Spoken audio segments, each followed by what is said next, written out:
Hello students, welcome back to my channel. আশা করি তোমরা সকলে ভালো আছো।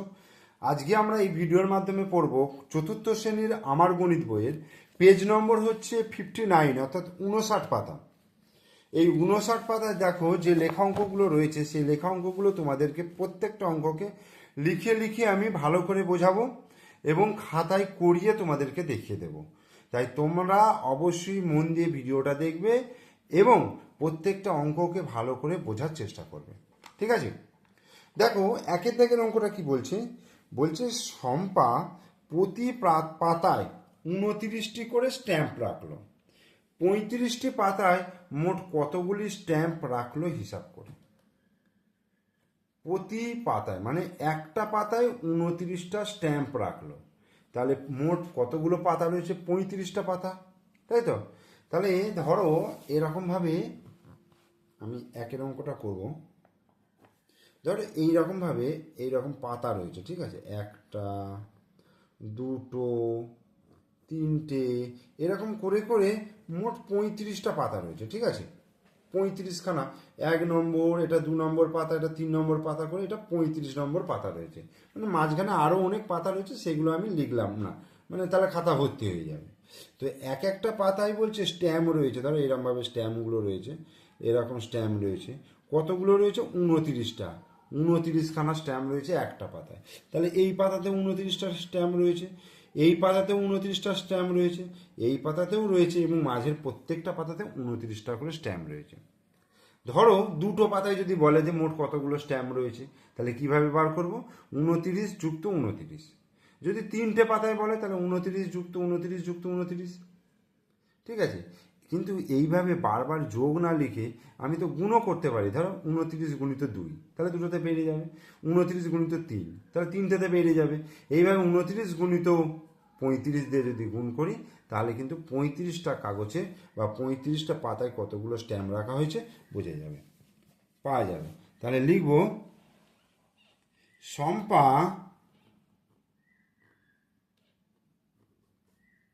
প্রতি পাতায়, শম্পা প্রতি পাতায় 29টি করে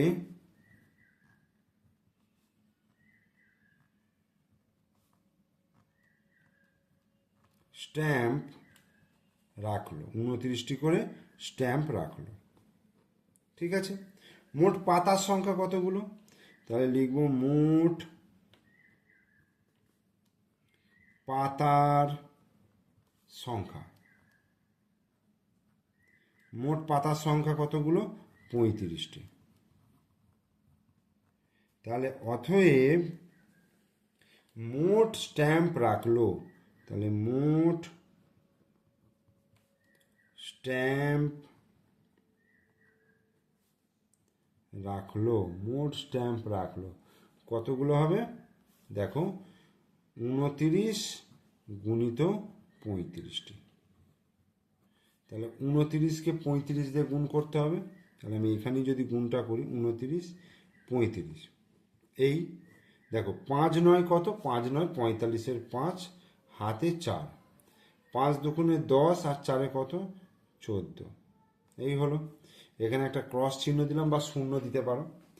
3 9 27-এর 7, হাতে 2, 3 দুগুণে 6 আর 2-এ 8, তাহলে 5 7 8 9 10 11-এর 1, হাতে 1, 18 রেখে 9 রেখে 10, তাহলে 1 0 1 5 1 0 1 5টি 1015টি, এটাকে আমরা বলবো 1015টি, ঠিক আছে? অ্যান্সার। এবার 2-এর দাগের অঙ্কটা দেখো। বলছে প্রীতম কাকু 25 টাকা দামের 36টি রজনীগন্ধার মালা আর ও 4 টাকা দামের 5টি গাঁদা ফুলের মালা বিক্রি করলেন। তাহলে প্রীতম কাকু ওই 2 রকম মালা বিক্রি করে মোট কত টাকা পেলেন? তাহলে 25 টাকা দামে 36টি রজনীগন্ধার মালা, তাহলে রজনীগন্ধার মালা বিক্রি করে পেলেন কত টাকা? 25 গুণিত 36, তাই তো? তাহলে কি লিখব? রজনীগন্ধার মালা, রজনীগন্ধার মালা বিক্রি করে পেলেন কত টাকা? 25 গুণিত 36। 25 গুণিত 36। রজনীগন্ধার মালা বিক্রি করে পেলেন 25 গুণিত 36 টাকা। আর হচ্ছে গাঁদা ফুলের মালা, গাঁদা ফুলের মালা বিক্রি করে পেলেন কত? 4 টাকা দামের 5টি গাঁদা ফুলের মালা। এই তাহলে আমি 25কে 36 দিয়ে গুণ করব। তাহলে 25কে 36 দিয়ে যদি গুণ করি, দেখো 6 5-এ কত? 6 5-এ 30-এর 0, হাতে 3, 6 দুগুণে 12 আর 3-এ 12 13 14 15। এই আবার 3 দিয়ে 3 5 15-এর 5, হাতে 1, 3 দুগুণে 6 আর 1-এ 7। এবার যোগ করলে 0, 5 আর 5-এ 10-এর 0, হাতে 1, 1 আর 1-এ 2, 2 আর 7, 7 আর 2 9, 7 8 9। তাহলে 900, সরি এইটা 900, তাহলে 900 টাকা। আর এটা কত হয়ে গেল? 4 5-এ 20 টাকা, 20 টাকা হলো। তাহলে এবার কি লিখবো? অতএব 2 রকম মালা, 2 রকম মালা বিক্রি করে মোট টাকা পেলেন, মোট টাকা পেলেন। তাহলে কত হবে? 900 যুক্ত 20। এটা কি আর আলাদা করে যোগ করা দরকার আছে? কারণ 900 যুক্ত 20 মানে 920। তাহলে 920 টাকা অ্যান্সার। এটাই উত্তর হয়ে গেল। এইভাবে অঙ্কগুলো করতে হবে। 3-এর দাগের অঙ্কটা দেখো, বলছে এবারে স্বাধীনতা দিবসে আমাদের স্কুলে 127 জন ছাত্রছাত্রী এসেছে। কতজন? 127 জন। বাপন 6টি লজেন্সের প্যাকেট কিনে এনেছে। প্রতি প্যাকেটে 112টি করে লজেন্স আছে। প্রত্যেক ছাত্রছাত্রীকে 4টি করে লজেন্স দিয়েও কতগুলি লজেন্স পড়ে থাকবে? দেখো কতজন ছাত্রছাত্রী এসছে? 127 জন। কটা করে লজেন্স দিচ্ছে? 4টে করে। তাহলে 4টে করে যদি লজেন্স দেওয়া হয়, তাহলে ছাত্রছাত্রীকে মোট লজেন্স দিতে হবে কত? 127 গুণিত 4। এটাকে করে নিই। তাহলে 127 জন ছাত্রছাত্রীকে মোট লজেন্স দিতে হবে, মোট লজেন্স দিতে হবে। ঠিক আছে, 127 জন ছাত্রছাত্রীকে মোট লজেন্স দিতে হবে কত? 127 গুণিত 4টে করে। তাহলে 127কে যদি আমি 4 দিয়ে গুণ করি, দেখো 4 7-এ 28-এর 8, হাতে 2, 4 দুগুণে 8 আর 2-এ 10, 10-এর 0, হাতে 1, 4 1-এ 4 আর 1-এ 5। তাহলে কত হলো? 508টি লজেন্স দিতে হবে। কিন্তু লজেন্স আছে কতগুলো? এখানে বলেছে 6টা লজেন্সের প্যাকেট কিনে এনেছে। প্রতি প্যাকেটে 112টা করে। তাহলে 112 গুণিত 6। তাহলে মোট লজেন্স আছে, মোট লজেন্স কিনে এনেছে, লজেন্স কিনে এনেছে, মোট লজেন্স কিনে এনেছে কতগুলো? মোট লজেন্স কিনে এনেছে 112 গুণিত 6। ঠিক আছে, তাহলে 112কে যদি আমি 6 দিয়ে গুণ করি, 6 দুগুণে 12 2, হাতে 1, 6 1-কে 6 আর 1-এ 7 আর 6 1-কে 6। তাহলে কত হচ্ছে? 672টি। দেখো লজেন্স কিনে এনেছে 672, আর 508খানা লজেন্স দিয়েছে। তাহলে কতগুলো লজেন্স পড়ে থাকবে? এইটা বিয়োগ এটা। অতএব লজেন্স পড়ে থাকবে, লজেন্স পড়ে থাকবে, লজেন্স পড়ে থাকবে কতগুলো? 672 বিয়োগ 508। তাহলে বিয়োগ করব, 672 থেকে 508 যদি বিয়োগ করি, দেখো 8 9 10 11 12, 4 দিতে হাতে 1 1 কয় দিতে 7, 6 দিতে হাতে 1 আর থাকছে না, 5 6 1 164, 164টি। ঠিক আছে, এইটাই হয়ে গেল অ্যান্সার। এবং এই 3-এর দাগের অঙ্কটা কিন্তু খুব ইম্পর্টেন্ট অঙ্ক, কারণ এই অঙ্কটা দেখেছি তোমাদের প্রশ্নবিচিত্রা যে বই রয়েছে তাতে বিভিন্ন জায়গায় রয়েছে, বিভিন্ন স্কুলে কিন্তু এই প্রশ্নটা পড়েছে, তাই ভালো করে করবে। এবার 4-এর দাগে বলছে নীলাপিসি 4 পেটি আপেল ও 5 পেটি কমলা লেবু কিনলো। 4 পেটি আপেল আর 5 পেটি কমলা লেবু। 1 পেটি আপেল 2200 টাকায় এবং 1 পেটি কমলা লেবু 1700 টাকায় কিনলো। কোন ফল কিনতে নীলাপিসি বেশি খরচ করলো, কত বেশি খরচ করলো? তাহলে 4 পেটি আপেল কিনতে মোট খরচ হলো, তাহলে 2200 গুণিত 4, তাহলে কি লিখবো?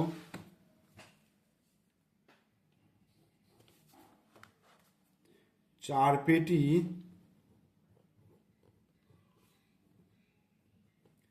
আপেল কিনতে মোট খরচ হলো, 4 পেটি আপেল কিনতে মোট খরচ হলো 2200 গুণিত 4, তার কারণ হচ্ছে 1 পেটি আপেলের দাম হচ্ছে 2200 টাকা। তাহলে 2200কে আমি যদি 4 দিয়ে গুণ করি, দেখো 4 শূন্য 0, 4 শূন্য 0, 4 দুগুণে 8, 4 দুগুণে 8, তাহলে 8800 টাকা। তাহলে 4 পেটি আপেল কিনতে মোট খরচ হয়েছে 8800 টাকা। আর 1 পেটি কমলা লেবুর দাম 1700 টাকা, তাহলে 5 পেটি কমলা লেবু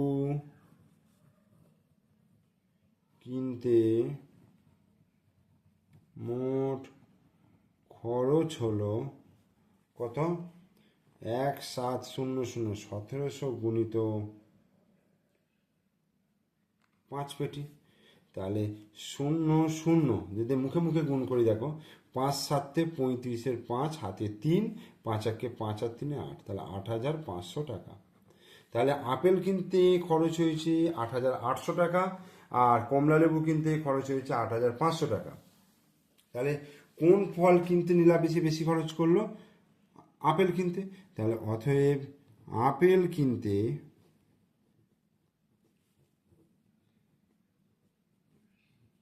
নীলাপিসি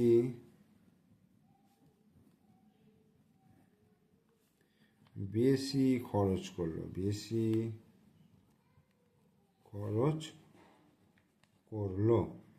ঠিক আছে। নীলাপিসি আপেল কিনতে নীলাপিসি বেশি খরচ করলো। কত বেশি খরচ করলো? এই যে 8800 বিয়োগ 8500, তাহলে কত হবে? দেখো যদি তলায় তলায় বসি করা হয়, 8800 আর 8500, তাহলে 00, 5 আর 3 8, এটা 300, তাহলে 300 টাকা বেশি খরচ করলো,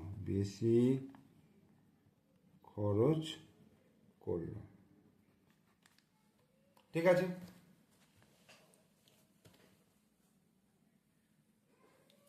এরপরে আমরা চলে যাব 5-এর দাগের অঙ্ক। 5-এর দাগের অঙ্ক বলছে আমতলা ফাঁড়িতে নেপাল কাকুর ব্যাগের দোকান। ঠিক আছে, একটি ব্যাগ তৈরি করতে নেপাল কাকুর 370 টাকা খরচ হয়। একটি ব্যাগ 450 টাকায় বিক্রি করেন। 370 টাকা খরচ করে কিন্তু বিক্রি করছে 450 টাকা, মানে লাভ করছে। 1 ডজন ব্যাগ তৈরি করতে তার মোট কত খরচ হবে?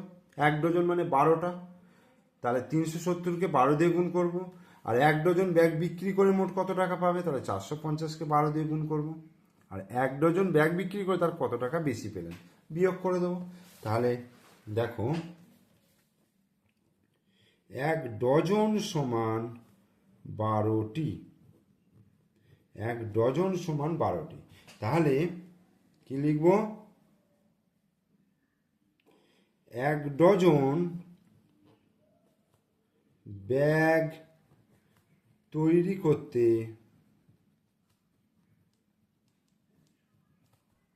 মোট খরচ হবে, ঠিক আছে, মোট খরচ হবে তাহলে কত? 1 ডজন ব্যাগ তৈরি করতে মোট খরচ হবে 370 গুণিত 12।